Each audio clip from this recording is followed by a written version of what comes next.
Hello மக்களே, மாறன் வீரா செம இன்ட்ரெஸ்டிங்காக போயிட்டுருக்கு. நம்ம கார்த்தியோட டாக்குமெண்ட்ஸ் எல்லாத்தையும் செக் பண்ணுறதுக்காண்டி பேங்க் ஆஃபீஸர்ஸ் எல்லாம் வந்து அதை பார்க்குறாங்க. ஒரு கட்டத்தில் நம்ம மாறனுக்கு கார்த்தி பற்றின எல்லா உண்மைகளும் தெரிய வருது. கார்த்தியை செம அதிரடியாக வெளுத்து வாங்குறாங்கன்னே சொல்லலாம். இன்னொரு சைடு பார்த்தீங்கன்னா, மதுவும் நம்ம மாறன் கிட்ட செல்ஃபி எடுத்துட்டு இருக்கும்போது நடுவில் வந்த வீராவையும் அந்த இடத்துலேருந்து தள்ளி போக சொல்லும்போது மாறனும் அந்த இடத்துல நம்ம வீராவை சமாதானப்படுத்துகிறாங்கன்னே சொல்லலாம். வீடியோக்குள்ளே போகிறதுக்கு முன்னாடி நம்ம சேனலுக்கு சப்ஸ்கிரைப் பண்ணிடுங்க. அப்படியே பக்கத்தில் இருக்க பெல் ஐக்கனை கிளிக் பண்ணிடுங்க. அப்பதான் நான் போடுற வீடியோலாம் உங்களுக்கு நோட்டிஃபிகேஷனா வரும். நம்ம மாறணும் இப்போ என்ன பண்ணுறதுனே புரிய மாட்டேங்குது. மழை வர ரொம்பவே பெய்துட்டு இருக்கு.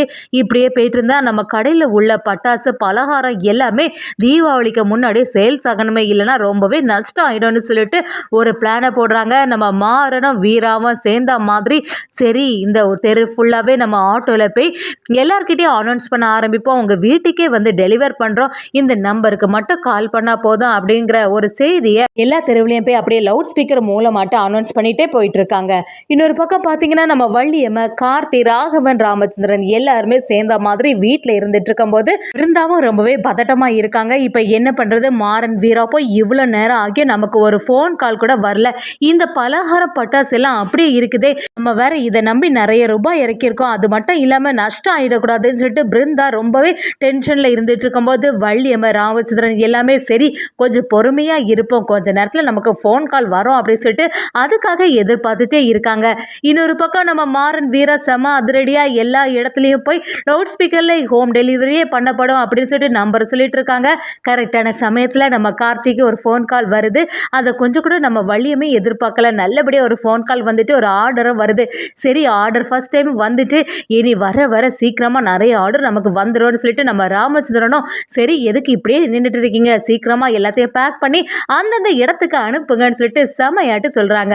வள்ளியமே ரொம்பவே சந்தோஷத்துல பட்டாசு பலகாரம் எல்லாத்தையும் பேக் பண்ணி டெலிவரிக்கான எல்லா வேலைகளையும் பார்க்க ஆரம்பிக்கிறாங்க. அடுத்து பாத்தீங்கன்னா, நம்ம ராமச்சந்திரன் மாறன் கிட்ட என்னடா லோன் எல்லாம் அப்ளை பண்ணியிருந்தீங்களே என்னாச்சுன்னு விசாரிக்கும் போது மாறனும் இன்னைக்கு பேங்க்ல இருந்து ஆபீசர் எல்லாம் வரவேறு சொன்னாங்க.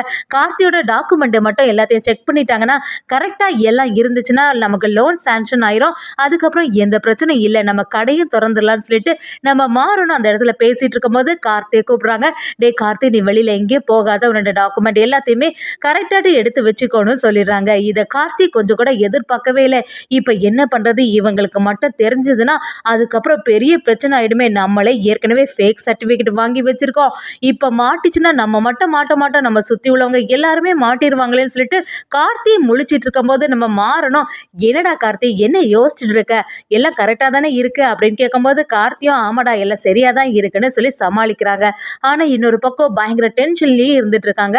அதே சமயத்தில் பேங்க் ஆஃபீஸர்ஸும் அந்த இடத்துல வராங்க. என்ன எல்லா டாக்குமெண்ட்டும் தாங்கன்னு சொல்லிட்டு விசாரிக்க ஆரம்பிக்கிறாங்க. சரி இந்த லோன் எதுக்காக இந்த லோனை எதுக்கு எடுக்கிறீங்கன்னு சொல்லிட்டு மாறன் கிட்ட கேட்கும்போது எங்களுக்கு கடையை பெருசாக்கணும், அதுக்காக தான் இந்த லோன் எதுக்கும் எடுக்கிறோம், அது மட்டும் இல்லாமல் என்னோட அண்ணன் எல்லாத்தையும் கரெக்டாக வச்சிருக்கான்னு சொல்லிட்டு டாக்குமெண்ட்டை எடுத்து காட்டுறாங்க. நம்ம கார்த்திக்கு ரொம்பவே பதட்டம் ஆயிடுது. இப்போ என்ன பண்ணுறது, நம்ம மட்டும் மாட்டினோம், வீட்டில் அவ்வளோதான், வீட்டில் உள்ளவங்க எல்லாரும் சேர்ந்து கண்டிப்பாக இந்த வீட்டை விட்டே துரத்திடுவாங்க, இது வரைக்கும் இவங்கள்ட்ட ஒரு நம்பிக்கையோடு இருந்தோம், இப்போ என்ன பண்ணுறது சொல்லிட்டு ரொம்பவே டென்ஷனாக இருக்கும்போது கரெக்டாக ஆஃபீஸர்ஸ் எல்லாருமே அந்த டாக்குமெண்ட்டை செக் பண்ணிகிட்டே இருக்காங்க. அப்படியே செக் பண்ணிவிட்டு எல்லாமே கரெக்டாக தான் இருக்குன்னு சொல்லிடுறாங்க. இதை கொஞ்சம் கூட கார்த்தி எதிர்பார்க்கல. அந்த இடத்துல நம்ம மாறன்கிட்ட சரி எது எப்படியோ லோன் நமக்கு கிடைச்சிரும்னு சொல்லிட்டு சந்தோஷப்பட்டு கார்த்திகிட்டே சொல்கிறாங்க. கார்த்தியோட முகத்தில் மட்டும் அந்த சந்தோஷம் தெரிய மாட்டேங்குது. மாறணும், டே என்ன உன் பேரில் கடன் வாங்க போகிறோன்னு சொல்லிட்டு ரொம்பவே வருத்தத்தில் இருக்கியா, நீ எதுக்குமே கஷ்டப்படாத, எப்படி இருந்தாலும் கொஞ்சம் வருஷத்தில் லாபம் கிடைச்சிரும், அதை வச்சு இந்த கடனை அடைச்சிடலான்னு சொல்லிடுறாங்க. ஆனால் யாருக்குமே தெரிய மாட்டேங்குது நம்ம கார்த்திகிட்ட இருக்குது ஃபேக் சர்டிஃபிகேட் தானே.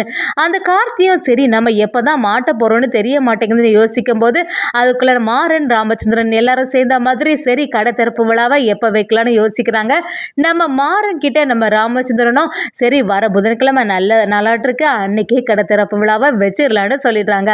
அதுக்கேற்றவாறு நம்ம கார்த்தியும் கடையெல்லாம் நல்லபடியாக திறந்துடணும், அதுக்கு முன்னாடி சர்டிஃபிகேட் மட்டும் ஃபேக்குன்னு தெரிஞ்சு எல்லாமே தலைக்கீழா மாறிடுமேன்னு சொல்லிட்டு அந்த இடத்துல வருத்தமா யோசனை பண்ணிட்டே இருக்காங்க. நம்ம மாறன் குடும்பத்தில் உள்ளவங்க எல்லாருமே பயங்கர சந்தோஷத்துல எப்படியாவது இன்னைக்கு கடை திறப்பு விழா இருக்க போகுது, நல்லபடியா இருக்கணும்னு சொல்லிட்டு நினைச்சிட்டு இருக்காங்க. அதே சமயத்துல இன்னொரு பக்கம் இதை பார்த்துட்டு இருந்த விஜய் அப்படியே ஷாக் ஆயிடுறாங்க. யாரு தான் இவங்களுக்கு எல்லாம் பணம் கொடுத்து ஹெல்ப் பண்றாங்கன்னே புரிய மாட்டேங்குது. நம்ம எல்லாம் ஒரு கஷ்டத்துல இருக்கும்போது யாராவது நமக்கு பணம் கொடுத்தாங்களா? இப்ப பாரு இவங்களுக்குன்னே வராங்க. அதுவும் இந்த மாறன் எல்லாம் இனி பிடிச்சு கட்ட முடியாது. இப்ப என்ன பண்றது? இந்த கடையை எப்படியாவது ஒழிச்சு கட்டலான்னு பார்த்தா இவங்க கடை திறப்பு விழா வர பண்ண போறாங்களா? இனிமே இவங்களை எல்லாம் சும்மாவே விடக்கூடாதுன்னு சொல்லிட்டு விஜயும் எப்படியாவது ஒரு பிளான் பண்ணலான்னு சொல்லிட்டு யோசிக்கிறாங்க. அவங்க அம்மாவும் விஜய் கிட்ட வந்து, பாத்தியா விஜய், இவங்களை என்ன பண்ணாலும் இவங்க அதெல்லாம் தாண்டி இப்படி ஒரு பெரிய முன்னேற்றத்துக்கு போயிட்டாங்களேன்னு சொல்லிட்டு இருக்கும்போது, விஜயும் நீ எதுக்கு கவலைப்படாதமா, கூடிய சீக்கிரத்துல இவங்க கடையை தரமாட்ட ஆக்க போற பாரு அப்படின்னு நினைக்கிறாங்க. இன்னொரு பக்கம் பாத்தீங்கன்னா நம்ம மாறன் வீரா குடும்பத்துல உள்ளவங்க எல்லாருமே சந்தோஷமா கிளம்பி இருக்கும்போது அந்த இடத்துல மது வந்து நிக்கிறாங்க. இதை கொஞ்சம் கூட எதிர்பார்க்கல நம்ம கார்த்தி இந்த இடத்துல வந்து இவன் எதுக்கு இப்ப இங்க வந்தான்னு புரிய மாட்டேங்குதே. இங்க வந்து இந்த மதுவும் மாறும் கூட ரொம்பவே க்ளோஸா இருக்க மாதிரி இருப்பாளே, என்ன பண்றதுன்னு சொல்லிட்டு கார்த்தி அந்த இடத்துல யோசிச்சுட்டு இருக்காங்க. மதுவை பார்த்த உடனே நம்ம வள்ளியுமே, வாமா உன்னாலதான் இன்னைக்கு இந்த கடை சிறப்பாவே இருக்க போகுது, நீ என்னைக்கு இன்வெஸ்ட் பண்ணியோ அன்னையில இருந்தா இதுல முன்னேற்றம் அடைய போகுது அப்படின்னு வள்ளியம்மையும் அவங்கள கூப்பிடுறாங்க. மாறனா நம்ம மது கிட்ட வந்து, நீ எனக்கு ரொம்பவே ஹெல்ப் பண்ணிருக்க மது, ரொம்ப நன்றின்னு சொல்லும்போது மதுவும் அந்த இடத்துல, நீ எதுக்கும் கவலைப்படாத மாறா, எப்படியோ உனக்கு ஹெல்ப் பண்ணதுல எனக்கும் சந்தோஷம் தான். இது மட்டும் இல்லாம இன்னும் நிறைய கடை எல்லாம் நல்லபடியா நான் ஓபன் பண்ணணும், என்னோட அப்பா தானே அதுக்கெல்லாம் பணம் கொடுத்துருக்காங்க, நீ எதுக்குமே கவலைப்படாத. அது மட்டும் இல்லாம நானும் நீயும் சேர்ந்த மாதிரி இந்த கடையை நல்லபடியா கொண்டு போலான்னு சொல்லிட்டு மது அந்த இடத்துல சொல்றாங்க. இன்னொரு பக்கம் பாத்தீங்கன்னா, சரி நம்ம எல்லாருமே நல்ல ஃபங்க்ஷனுக்கு போற மாதிரி ரெடி ஆயிருக்கோம்ல, ஒரு செல்ஃபி எடுத்துக்கலாம் மாறா அப்படின்னு அந்த இடத்துல மதுவும் எடுக்க போறாங்க. அந்த டைம்ல பின்னாடி வீரா நம்ம மாறனுக்கு பக்கத்துல நின்றுட்டு இருக்காங்க. இதை பார்த்த உடனே நம்ம மதுவும், வீரா கொஞ்சம் தள்ளி போங்களேன், இந்த ஃப்ரேமுக்குள்ள நீங்க வரீங்கன்னு சொன்ன உடனே இதை கொஞ்சம் கூட நம்ம கார்த்தியை எதிர்பார்க்கல. ஐயோ ரூட் வேற மாதிரி போயிட்டு இருக்கே, இப்ப என்ன பண்றது, வீரா வேற கோபமா போயிருவாளேன்னு சொல்லிட்டு நம்ம கார்த்தி நினைக்கிறாங்க. மாறனுக்கு ஒண்ணுமே புரிய மாட்டேங்குது, எதுக்கு இந்த மது இப்படி பண்றானே புரியலையே. சரி வீராவை எப்படியாவது சமாதானப்படுத்திக்கலாம்னு சொல்லிட்டு நம்ம மது கூட போட்டோக்கு போஸ்ட் கொடுத்துட்டு இருக்காங்க. வீராவும் அந்த இடத்துல இருந்து தள்ளி போயிடுறாங்க. வீராவும் தூரத்துல இருந்து நம்ம மாறன் மதுவை பார்த்துட்டே இருக்காங்க.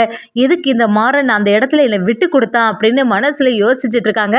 மாறனும் நம்ம வீரா கிட்ட தனியா வந்து, வீரா நீ எதுவும் கவலைப்படாத, மது அப்படிதான், அவ சும்மா இந்த மாதிரி ஏதாவது பண்ணிட்டு இருப்பா, அதெல்லாம் யோசிச்சு பெருசுபடுத்திக்காத அப்படின்னு சொல்லும்போது வீராவும், நான் யாருப்பா இதெல்லாம் தட்டி கேட்கறதுக்கு, நான் ஏதாவது சொன்னா மட்டும் நீ கேட்கவா போற அப்படின்னு நம்ம மாறன் கிட்ட பேசும்போது மாறனும், ஏன் வீரா இப்படி இருக்க, சரி நமக்கு இன்னைக்கு கடை திறப்பு விழா, தயவு செய்து அந்த வேலையை போய் பார்க்கலான்னு சொல்லிட்டு கிளம்புறாங்க. அந்த இடத்துல போனோடனே எல்லாருமே பயங்கர சந்தோஷத்துல இருக்காங்க. வள்ளியம்மையும் நல்லபடியா என்னோட அண்ணன் குடும்பம் இருக்கணும், எப்படி இதுக்கு முன்னாடி இருந்தோமோ அதே மாதிரி பெரிய ஆளுகளா நாங்க வரணும்னு சொல்லிட்டு நம்ம வள்ளியம்மையும் கடவுளை வேண்டிட்டு இருக்காங்க. மாறனும் வள்ளியம்மை கிட்ட வந்து, எப்படியாவது இந்த டெக்ஸ்டைல்ஸ் எல்லாம் நல்ல சிறப்பாவே போகும், நீ எதுக்குமே கவலைப்படாத அப்படிங்கிற மாதிரி நம்ம மாறனும் அந்த இடத்துல சொல்றாங்க. ஆப்போசிட்ல இருந்து பார்த்துட்டு இருந்த வீச்சுக்கு தாங்கவே முடியல. இந்த மாறன் குடும்பத்தை ஏதாவது பண்ணணும், இவங்க கடையை ஒழிச்சு கட்டணும்னு சொல்லிட்டு அடுத்த திட்டத்தை விஜயம் போட ஆரம்பிச்சிட்டாங்கன்னே சொல்லலாம்.